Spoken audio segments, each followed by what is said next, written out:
Hello दोस्तों, energy classes के YouTube channel पे आप सभी लोगों का स्वागत है। तो चलिए आज हम केमिस्ट्री का सॉल्यूशन चैप्टर को नहीं लेकर आए हैं, बल्कि हम आज बताएंगे कि साइंस क्या होता है, यानी विज्ञान किसे कहते हैं, विज्ञान से आप क्या समझते हैं, आखिर विज्ञान होता है क्या।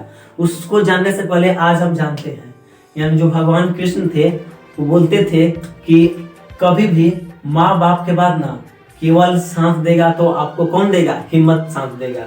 इससे मतलब हारने से आपको बचाएगा तो केवल कौन बचाएगा, हिम्मत बचाएगा। इसलिए हिम्मत कभी नहीं हारेगा। तो चलिए आज हम क्या बताएंगे कि जो साइंस है वो क्या है, आखिर विज्ञान क्या होता है। तो विज्ञान का डिफिनेशन तो साधारण सब कोई जानता है कि जो सावधानी पूर्वक यानी सावधानी पूर्वक तथा क्रमबद्ध तरीकों से किए गए प्रयोगों तथा परीक्षणों द्वारा प्राप्त ज्ञान को विज्ञान कहते हैं। सबसे पहले इसमें सवाल आता है यानी साइंस, यानी साइंस SCIENC साइंस, जिसका हिंदी क्या होता है, विज्ञान। इसमें सबसे पहले आता है यानी जो विज्ञान का डिफिनेशन होता है क्या होता है, सावधानी पूर्वक यानी सावधानी पूर्वक तथा क्रमबद्ध तरीकों से किए गए प्रयोगों तथा परीक्षणों द्वारा प्राप्त ज्ञान को विज्ञान कहते हैं। सबसे पहले इसमें आता है क्या, सावधानी पूर्वक, सावधानी पूर्वक यानी सावधान होकर यानी सावधानी पूर्वक तथा क्रमबद्ध तरीकों से यानी क्रमबद्ध यानी क्रमबद्ध तरीकों से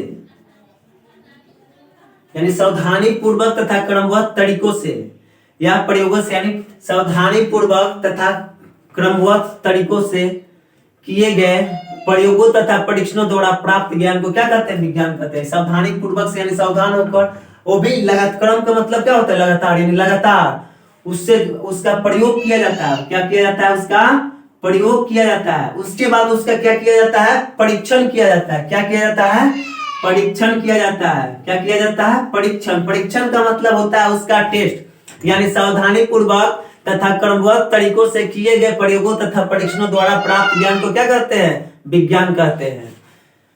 यानी परीक्षण यानी लास्ट में जैसे हम किसी चीज का प्रयोग कर रहे हैं, जैसे हम क्या चीज का, चावल बनाने का प्रयोग करते हैं। जैसे यहाँ पे हम चावल का क्या कर लिए, सबसे पहले सावधानी पूर्वक यानी सावधान होकर हम क्या कर रहे हैं, आग में गैस उस जला रहे हैं। उसके बाद उसको क्या कर रहे हैं, क्रमबद्ध यानी लगातार उसको बना रहे हैं। यानी ये जो चावल है इसको क्या कर रहे हैं, बना रहे हैं, लगातार उसको बना रहे हैं, यानी उसका प्रयोग कर रहे हैं। प्रयोग करने के बाद उसका हम क्या करेंगे, परीक्षण करेंगे। क्या करेंगे, परीक्षण के, क्या ये चावल सही है कि गलत है, यानी ये चावल खाने से क्या कोई मर रहा है कि क्या हो रहा है, मतलब इस चावल से मतलब हम चेक करेंगे। तब इससे जो ज्ञान हमको प्राप्त होगा उसी ज्ञान को कहते हैं विज्ञान। जैसे सावधानी पूर्वक यानी सावधान होकर, क्रमबद्ध यानी लगातार, सावधानी पूर्वक तथा क्रमबद्ध तरीकों से किए गए प्रयोग, प्रयोग का मतलब उसका प्रयोग कर रहे हैं, जैसे चावल या जो कुछ भी हो उसका प्रयोग कर रहे हैं। उसके बाद उसका परीक्षण करेंगे यानी टेस्ट करेंगे। परीक्षण करने के बाद जो उससे हमको ज्ञान प्राप्त होगा वही क्या होता है, विज्ञान। तो आज के लिए इतना ही काफी है। तो चलिए